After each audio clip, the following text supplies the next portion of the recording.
साथियों नमस्कार। जैसा कि हम आप और सब भली प्रकार जानते हैं कि हमारे शरीर को स्वस्थ और सतेज बनाए रखने के लिए जिन घटकों की आवश्यकता होती है उनमें प्रमुख हैं अन्न, जल और वायु। इनमें भी यदि किसी व्यक्ति को 10-20 दिन भी अन्न खाने को न मिले तब भी उसका जीवन बचा रह सकता है।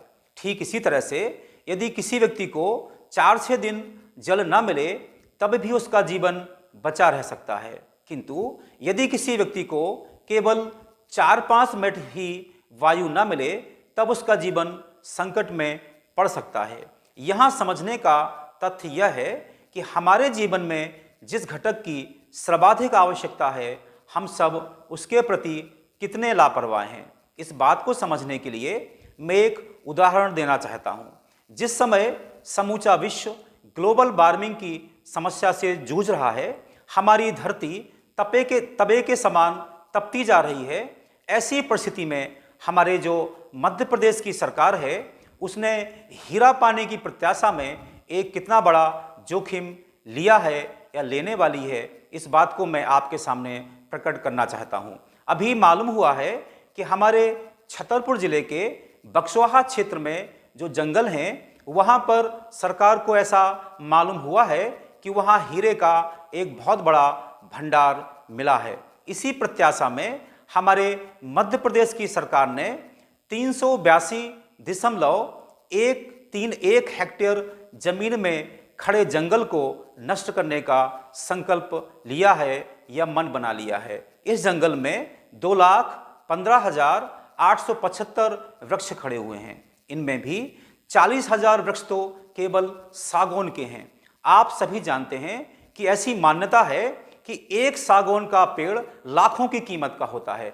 हमारी सरकार यह जानते हुए भी कि हम पेड़ों को उगाकर लाखों रुपए की कमाई कर सकते हैं, इसके बावजूद भी सरकार तो केवल हीरों के पीछे पड़ी है। इसीलिए उसने इस विशाल जंगल को नष्ट करने का संकल्प ले लिया है। हम सभी जानते हैं कि हमारे नगर नौगांव में मिशन ग्रीन के माध्यम से हमारे इस नगर के सैकड़ों युवा ग्लोबल वार्मिंग से अपने आप को प्रोटेक्ट करने के लिए, पर्यावरण को बचाने के लिए वृक्षारोपण का भागीरथी प्रयास कर रहे हैं। इन सभी युवाओं ने मिलकर विगत 2 वर्षों में आज तक 3,000 वृक्षों को संरक्षित कर पाया है।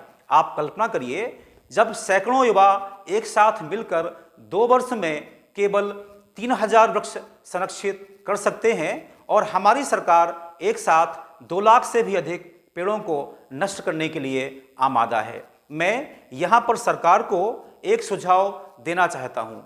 ऐसी मुझे पूरी कल्पना है, भरोसा है कि सरकार मेरी बात को नहीं सुनेगी, क्योंकि नेता जनता की बात केवल तभी तक सुनते हैं जब तक चुनाव नहीं हो जाता है।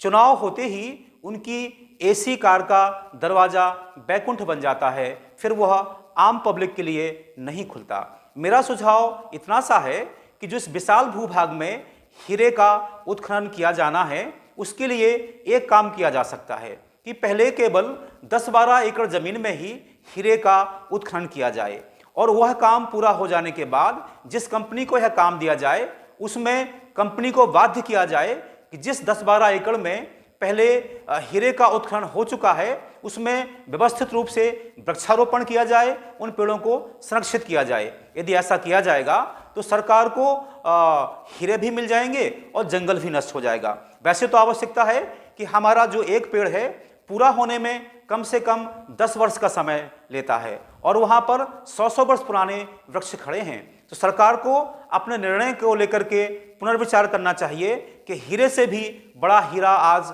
ऑक्सीजन है, उसको बचाने की आवश्यकता है। लेकिन यदि सरकार हीरा ही लेना चाहती है तो उसे चाहिए कि वह उस कंपनी को बाध्य करे कि उस समूचे जंगल को एक साथ नष्ट ना किया जाए, बल्कि उसे विभिन्न चरणों में क्रमशः उनका क्षय हो। तो इससे ये फायदा हो जाएगा कि जहां पहले समय हम लोगों ने पेड़ काटे हैं, जब वहां पूरा उत्खनन हो जाएगा तो वहां पर आवश्यकता इस बात की है कि वहां जंगल लगा दिया जाए और फिर क्रमशः आगे बढ़ते जाएंगे।